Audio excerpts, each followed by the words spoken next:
All right, I want to get you to open up to 1 Corinthians chapter 7. As you know, while you're just kind of opening up there, as you know, we've been doing this series called Loveology, and we've seen that the key principle of Loveology has been this. It's just appearing on the screen. You can't find real love or be a great lover until you've known the great love of God. And so in the first week, we really did talk from 1 John 3 about how we actually have to know God's love, and that love is a complete love. And then we talked in the second week about how that actually plays out in sex, and the world has this kind of really warped view of what sex is, but actually the best sex actually comes from knowing your approval and your worth and your identity actually in Christ. And so the point is that it doesn't actually matter what relationship status you have at the moment. Everything starts here. Everything starts with knowing the complete love of God, because every other type of love is an incomplete love. And so this morning we're going to be looking at relationship statuses in general, but also with a bit of a focus on being single. And so in chapter 7, verse 25, just read with me. Paul says this, "Now concerning the betrothed, I have no command from the Lord, but I give my judgment as one who by the Lord's mercy is trustworthy. I think that in view of the present distress, it is good for a person to remain as he is. Are you bound to a wife? Do not seek to be free. Are you free from a wife? Do not seek a wife. But if you do marry, you have not sinned, and if a betrothed woman marries, she has not sinned. Yet those who marry will have worldly troubles, and I would spare you that. This is what I mean, brothers. The appointed time has grown very short. From now on, let those who have wives live as though they had none, and those who mourn as though they were not mourning, and those who rejoice as though they were not rejoicing, and those who buy as if they had no goods, and those who deal with the world as though they had no dealings with it. For the present form of this world is passing away. I want you to be free from anxieties. The unmarried man is anxious about the things of the Lord, how to please the Lord. But the married man is anxious about worldly things, how to please his wife. And his interests are divided. And the unmarried or betrothed woman is anxious about the things of the Lord, how to be holy in body and spirit. But the married woman is anxious about worldly things, how to please her husband. I say this for your own benefit, not to lay any restraint upon you, but to promote good order and to secure your undivided devotion to the Lord." Well, over the holidays, my kids got a first taste of fishing at the river. And they got to experience the anticipation of waiting for that kind of tug on the line. And so as their papa was pulling up this fish, they screamed with excitement. They were so excited that a fish was going to pop up out of the water. But they also got the shock of actually seeing a fish out of water. And so in its natural context of the river, of course, a fish actually glides around like poetry in motion, doing as it pleases. But out of the water, it flaps around wildly, it struggles for breath until you cut its head off. And so for a fish, its context is everything. The context it's in is everything. Now, in the context that I'm in here as a 34-year-old single married male, here in Adelaide, South Australia, having a wife and kids seems to signal that I'm actually moving forward, that I'm a healthy fish gliding through the water. In fact, one of the people we used to share an office with over in Bowden there made the comment to Tiana one day, "Has Andy got the perfect life or something? You know, like a wife, 2 kids, blah, blah, he's got the whole kind of setup going." And so in the context that I currently live in, I'm apparently considered to be moving forward. And so, but in 2015, when I took my family across to America to Liberty University in Lynchburg, I was the married guy amongst 20,000 college students on campus. And so on the weekend, all my college classmates, they would come up to me and they'd say, "Hey Andy, we're going to Atlanta this weekend for a worship conference. Do you want to come?" And I'd be like, "Oh, nah, sorry guys, I can't actually come." And they'd be like, "Why not? It's going to be awesome." And then right then, our big green 8-seater Honda Odyssey would pull up with my 2 screaming kids in it saying, "Daddy, Daddy," and so they kind of got the picture. of what life was kind of like. Or I remember this time there was these hurricanes that happened down in South Carolina, and these people, my college classmates in their mid to late 20s, they literally dropped everything and they just went down there and they supported this relief effort happening in South Carolina. And they came back with all these incredible stories of people getting saved and just the way that God had used them to help out the people that were struggling. And it's not that they sort of meant any harm, but when they came back and they kind of looked at me, I couldn't help but feel like they felt sorry for me, because I actually couldn't be part of what they were doing. And so the point is that context is everything. Context is everything. For me, here I'm a fish that's gliding through the water. Over there, I'm a fish out of water. Like, I don't fit over there. And I'm apparently moving forward here. I'm tied down over there. And so context is everything. Now, because of your relationship status right now as you think about it, do you ever feel like a fish out of water? And so what I mean by that is, are you a single person in a context that doesn't value it? Are you a single person in a context that doesn't value it? Okay. So are you a single person in a context that doesn't value it? So perhaps people in your family are married and you sense that your contribution is not as valued as theirs. So the contribution that you bring to the family is not as great. Or quite a few people in your church are married and you sense that you're not taken quite as seriously. Or a single guy or girl who doesn't kind of get invited to the couple events anymore. Or people at your work or your friendship groups, they kind of don't value the type of singleness that you have. Because in our world, it's okay to be single, but the type of singleness where you're not actually pursuing a partner or you're not having sex is actually something that's not really looked upon well. And so you can actually feel like a fish out of water. But at the same time, just because marriage seems more celebrated in our context, perhaps we make assumptions about what married people can be facing too. And so maybe a married guy or girl doesn't get invited to the single gatherings anymore because it's assumed that they have husband or wife duties, and so they're just not invited. Or an older couple actually feels out of place amongst a majority of younger couples. Or there's a couple that's really struggling to make it work, and they're looking at everyone else's marriages and seeing them working, and they feel like a fish out of water. Sometimes young couples can actually be experiencing regret about getting married. And so they can actually feel isolated and alone. And so context is everything. And the important thing to realize is that both singles and married people can feel like a fish out of water.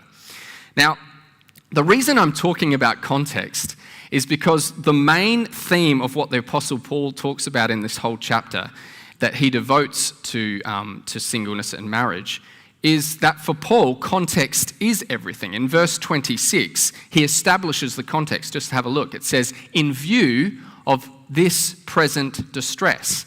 Now, we don't know what this present distress is. Perhaps it was a famine or it was persecution. But in the context, Paul is saying it's better to remain as you are. Probably because it would actually be hard in a famine or in a persecution to actually have your family in tow.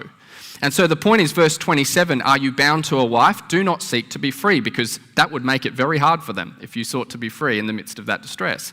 Or are you free from a wife? Do not seek a wife, because that would make it very hard for you to actually adopt a family and all of that. And so remain as you are, because in this particular context, it will be better for you. That's the context that Paul's talking about.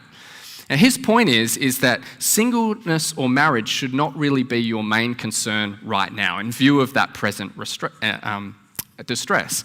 And that is true, that there would be some circumstances where it shouldn't be a priority. You just think about World War I or World War II. There was a lot of love that had to go on hold because of that present distress. It was better for people to remain as they were.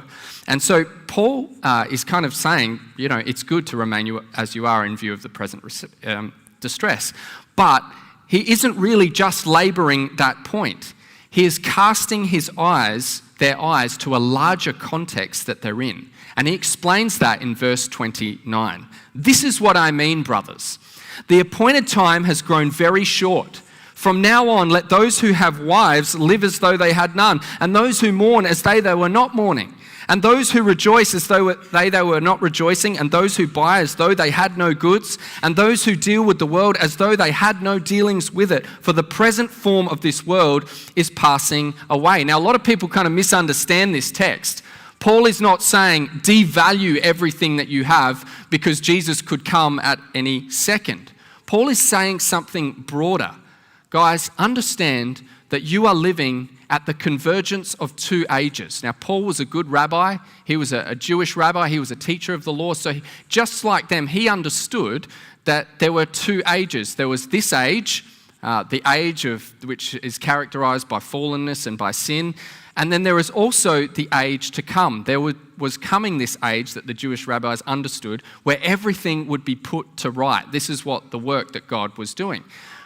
But the interesting thing is that Jesus actually throws a curveball to this age and the age to come. Because his death and resurrection inaugurated the age to come right in the middle of this present age. And so we're living in the overlap where everything points to a new creation. And so Paul says here, don't make the issue of singleness and marriage of first priority. Why? Because it's not befitting of the true context with which you, the church, live in. He's saying, see the moment you live in and realize that if you were to make your relationship status your highest priority, you really would actually be a fish out of water. Because you're the people of God. And your first priority is actually to live for the new world that he is creating. Now, this doesn't sound like much practical help right now. But for Paul, context is everything. The context that you are in is everything. And his context is in verse 31, for the present form of this world is passing away.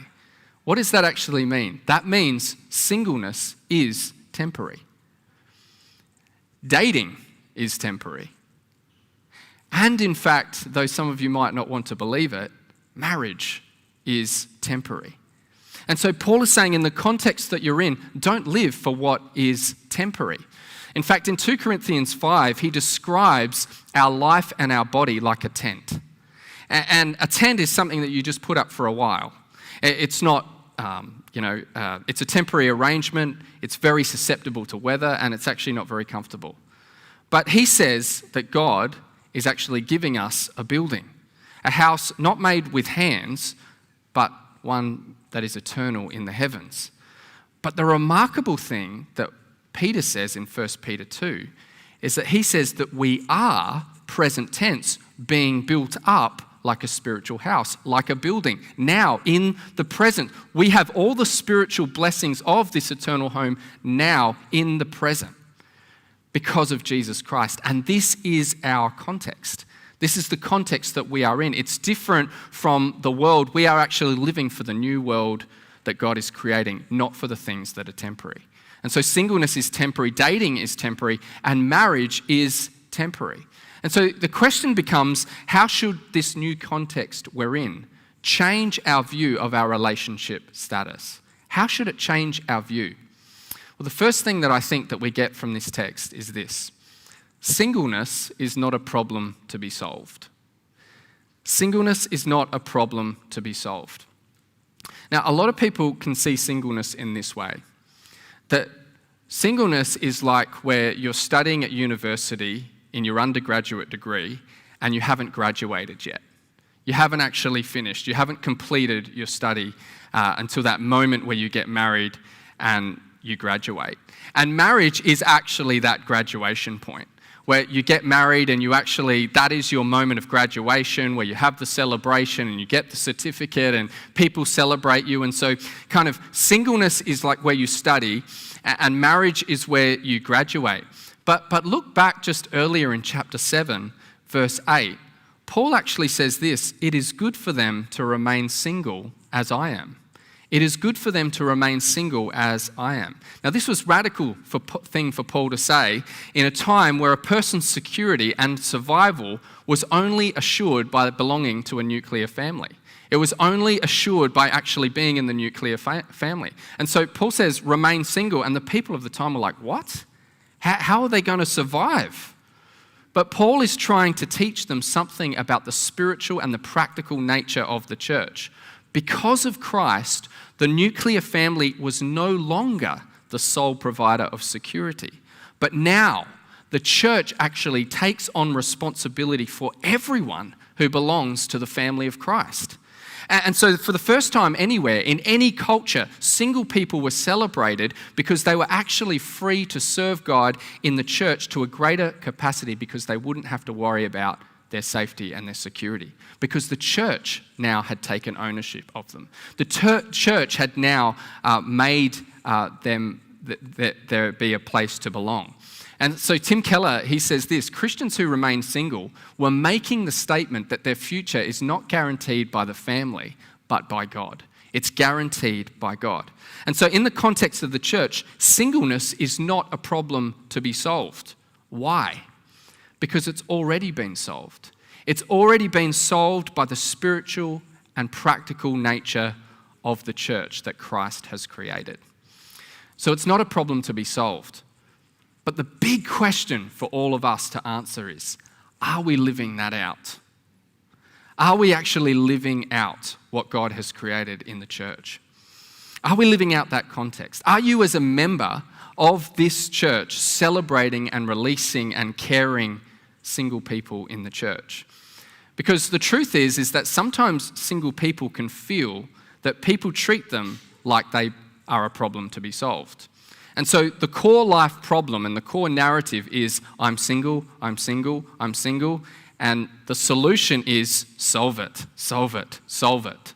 Deal with it. I'm single, I'm single, I'm single, solve it. And that's kind of the core mission. And that's often difficult enough struggle to face on your own without having that affirmed through certain actions and words that people might say, even if those words are kind of well-meaning. Things like this: I can't believe you're not married. I can't believe you're not married. And that's a kind of weird, kind of backhanded compliment, which is actually saying that marriage is the ultimate goal. Marriage is the ultimate goal. And you see what we've done there when we say something like that? We've taken out the spiritual and the practical nature of God's family and made marriage the goal of every person. That's your graduation point, is when you actually get married. And that has been helped along by the romanticism of Disney, and which kind of conditions our culture to think that that is graduation point. But sometimes with those comments and attitudes, we could actually be hindering what God is doing in an unmarried person and distracting them from how God could actually use them, just because we think that what might be best for them is if they find the one, if they find their one. And when that stuff happens in churches, it tells us that we're living with the world's view of relationships rather than God's view and his creation of the church. The church should be an environment where singles and couples and families are celebrated in relationship together, cherishing and treasuring what the other brings. For example, a married couple can offer community and, most importantly, inclusiveness. They can actually open up their life and be inclusive. And a single person can often offer time and generosity and a unique perspective. And so here it is. It is good for a single person to know that sometimes couples with kids are under an incredible amount of pressure. Their kids are up at 4 a.m. They have no sleep. They're struggling to communicate in their marriage. Their budget is tight. And in fact, sometimes married people feel lonely in their own marriage. They actually feel lonely in their own marriage because marriage wasn't what they expected it to be. And on the other hand, it's also good for a family to know that sometimes, not all the time, but sometimes a single will have a Saturday night alone on the couch, on their own, feeling very alone. And families need to know and be aware of that and become more inclusive. You know, sometimes we do mirror the world when we say, I want to be around people at the same stage of life as me. I need that. I need that for my spiritual growth, and I need that for my own life. I don't connect with people where, you know, those people in the stage of life they're at. They don't get us. They don't get us.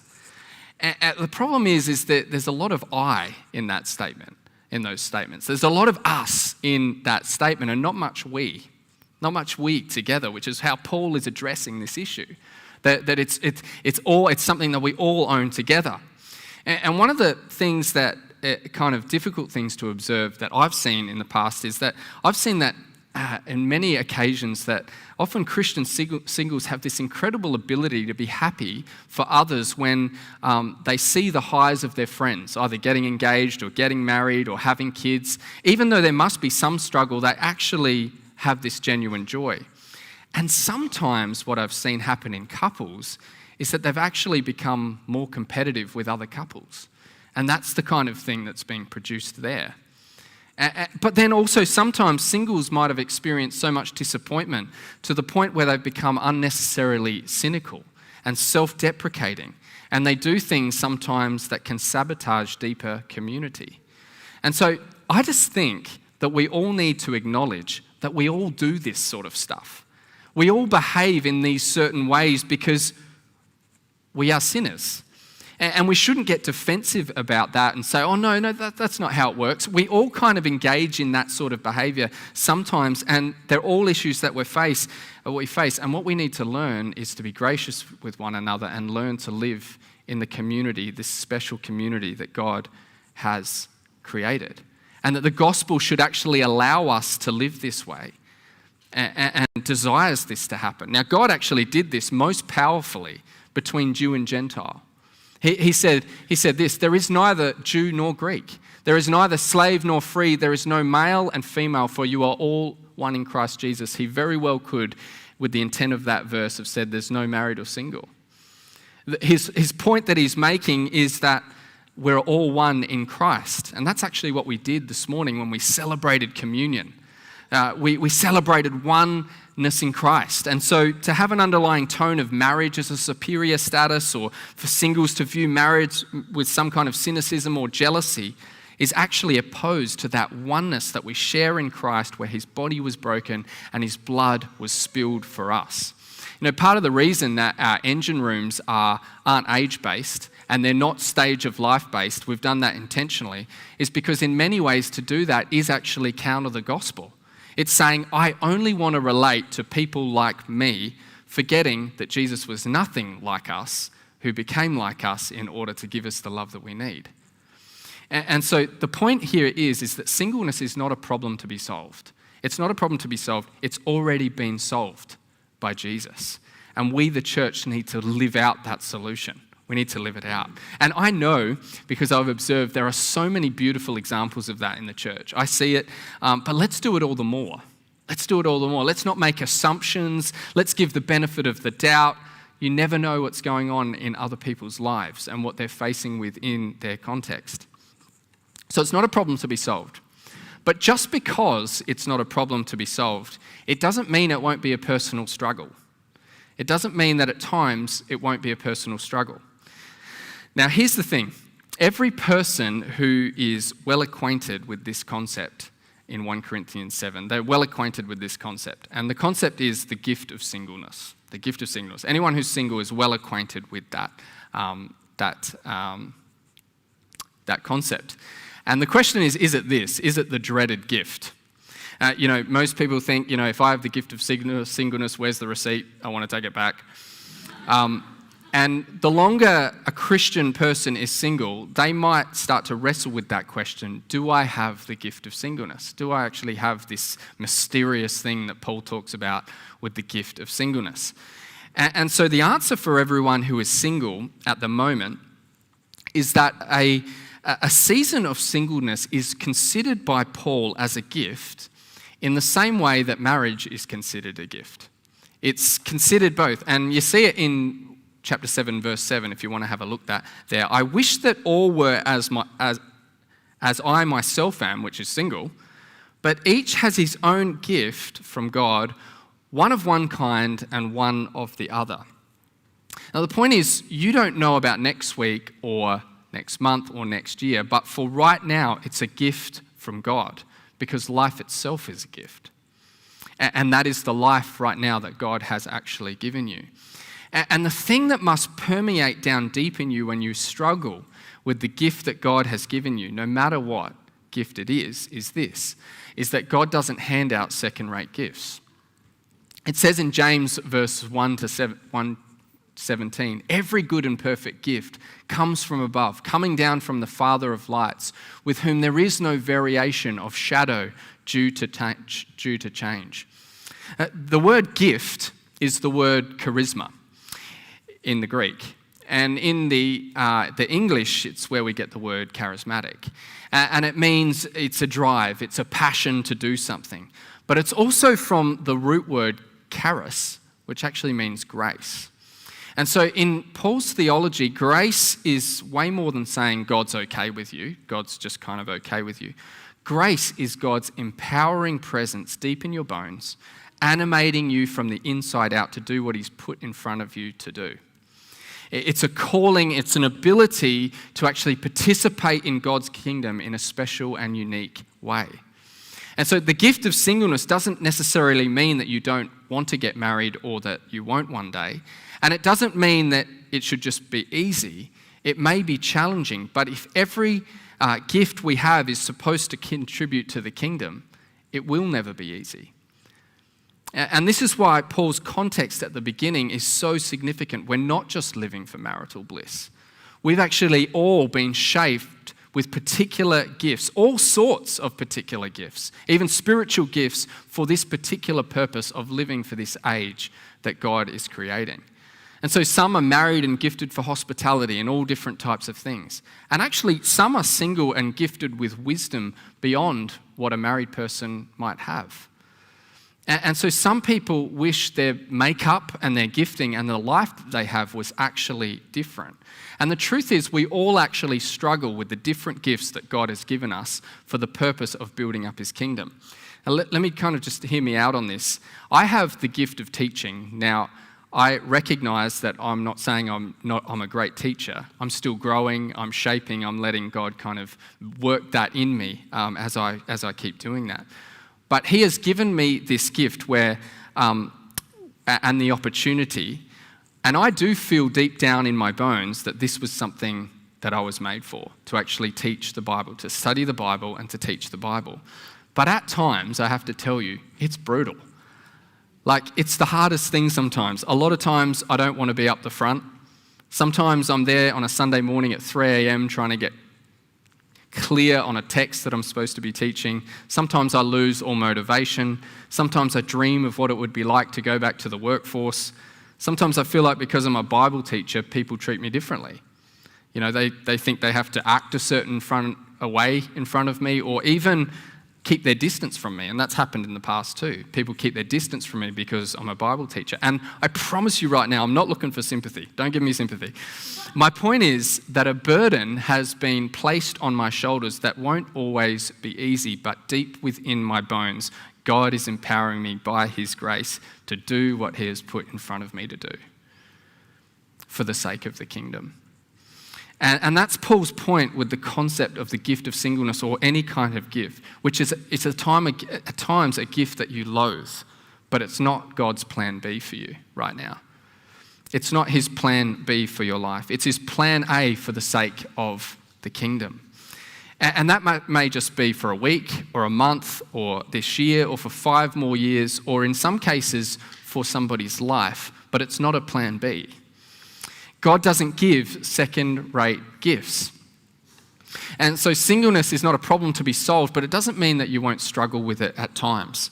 And when you do, when you have that bad day, or say, for example, you come home from a wedding, or whenever it strikes, because these things can't be predicted, you can actually know that this is, right now, this is God's plan A, the best plan for you right now. And he wants you to embrace it and to live it out. And so in moments like that, take out Psalm 121.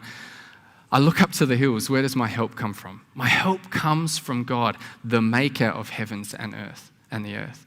Psalm 34, his praise shall be continually in my mouth. Taste and see that the Lord is good. 2 Corinthians 5, this body, this life is a tent, but God is building for me a building, something that will last for all eternity. And you know, some of the most inspiring people that I know right now and I'm serving with right now are single people who don't say that they never struggle with singleness, but they have picked up God's plan A for their life and they are running hard for the gospel. They're running hard for the gospel. And sometimes the gift you have feels unwanted, but it won't be wasted. Tomorrow is my daughter Indiana's birthday, and we've just started putting $10 a week in her bank account for her. I don't know how long that will last. We'll probably in 3 months have to go and dig it out for something. But we've started putting $10 a week in her bank account. Now, tomorrow morning, if all I gave her was a card with a note in it saying that every week till she's 18, I'm going to put $10 in a bank account for you, in the context she's in right now, she'd probably feel ripped off. She wouldn't be able to see the value of it, and she'd probably think to herself, why didn't he give me something that I could open now? And anyway, what is a bank account? And why do I need money? She wouldn't be able to see her reason or her need for it. But on the day she turns 18, and she opens up that bank account, she can pay for her university fees or she can buy a car. She would treasure, she would value that gift. And that is a plan A. And that is the gift of singleness. It doesn't seem that valuable right now. But God doesn't give second-rate gifts. And for however long that he has given that gift, he's doing something valuable in you that will not be wasted. And you will behold it. Just as he is sanctifying and producing something in married couples through the issues and struggles that they face. Singleness is not a problem to be solved. It has been solved by Christ. The church must live out his solution, and singles must not waste the gift by living for marital bliss. This is so countercultural. We think in our minds that marriage is graduation, and it's not. That's what Paul's saying. Paul urges in verse 32, I want you to be free from anxieties. I want you to be free. The married man is anxious about worldly things, how to please his wife, and his interests are divided. His heart is preoccupied. Whereas verse 34, the unmarried woman or man is anxious about the things of the Lord, how to be holy in body and spirit. But the married woman is anxious about worldly things, how to please her husband. The temptation here is to think that Paul is kind of playing relationship statuses off against one another. And actually last year we did see in Ephesians 5 that Paul compares marriage to the relationship between Jesus and the church. And so is there a tension here? All he's saying is that the temptation on a married couple is to actually take their eyes off the Lord and turn it inward on themselves. That's the constant battle of a married couple, and he says, I want you to be free of that anxiety, because the context you're in is actually one where God's creating something that's going to last and go forever. Paul says this to singles in verse 35, I say this for your own benefit, not to lay any restraint upon you, but to promote good order and to secure your undivided devotion to the Lord. Here's the truth. It will benefit you to be anxious for the Lord. It doesn't matter who you are, whether you're single or married. It will benefit you greatly to be anxious for the Lord. That's what this gift is for. It's to secure you. It's to secure your devotion. Paul says that marriage is not an idol worth having. It's not an idol worth having, and perhaps the idol that often sometimes resides in our hearts about many things, but marriage too, is that perhaps it's an idol that doesn't even exist. I know when I used to think of getting married as a guy in my kind of early 20s, I never really daydreamed about the conflicts or the sin or the hurt. I idolised the idea of the Friday night at home on the couch watching a DVD with a glass of red and just everything that came with that. Or the Sunday where I'd get to walk into church wearing Sunday best and kind of leave together and all that sort of thing. But I never dreamed about the anguish, the argument, the sin, the hurt, the brokenness. And Paul's saying marriage is not an idol worth having. In fact, I was talking to my mum last night and she said this, she was just talking, and as she talked, she said something that was good, so I wrote it down. And so this is a quote from Mum Green. She said, everyone who first gets married idolizes marriage, and the ones that work through it are the ones that come to terms with the fact that their spouse can't fully complete them and find their true contentment in God. And so part of the gift of singleness, for however long it lasts, is a sparing of the anxieties of an idol in our minds that may not even exist, so that your heart will solely be fixed on being devoted to God and you'll actually find contentment in God. and realize that another person can't actually complete you. That is the living out of true contentment, doing what God has put in front of you to do and being glad in it. This is the day that the Lord has made. I will rejoice and be glad in it, what God has given me to do. My God doesn't give second-rate gifts. This was written by Liana Branner. She wrote this: "My marital status may read single on my tax return, but I am not unclaimed. I do belong to someone, and this is not some elusive future spouse. I'm speaking of Christ. I am his. Because Christ has bought us with his blood, we are not our own." It says in 1 Corinthians 6:19-20 that we're bought with a price. "We were not made or saved for this realm, but for another realm, a spiritual one. And in this spiritual realm, Jesus was clear that people are neither marrying nor married. So despite the fact that marriage is beautiful and sacred, we were not made for earthly wedded bliss. That should free us to live out big dreams for singleness now while we wait to be married. We were created for Christ, to be one with him. He and I, we were meant for each other. This is a match made in heaven and for heaven. He is ours and we are his. And this union can satisfy all other longings. Even if a spouse dies, deserts, disappoints, or never emerges in the first place, we already have a perfect union of glory and joy awaiting us that far surpasses the dim copy we might enjoy for a little while here. I can wake up tomorrow confident that not being married is good for me, and that is my calling for the day. It's not that I have asked for bread, only for God to give me a stone instead. No, singleness and marriage are different gifts, each with challenges and blessings, but they are equally good. Elizabeth Elliot writes, "But having now spent more than 41 years single, I have learnt that it is indeed a gift, not one I would choose, not one many women would choose or men, but we do not choose our gifts, remember? We are given them by a divine giver who knows the end from the beginning and wants above all else to give us the gift of himself. Whatever the years ahead may hold, I know he has called me to the gift of singleness today, however heavy that gift may feel some days. When God gives us gifts we would not choose, he also gives himself in ways we would otherwise not have known." This is what Greg Moore says. He says, "To live is not to marry. To live is not to raise children. To live is not to find the one. To live is Jesus Christ. To live is Jesus Christ."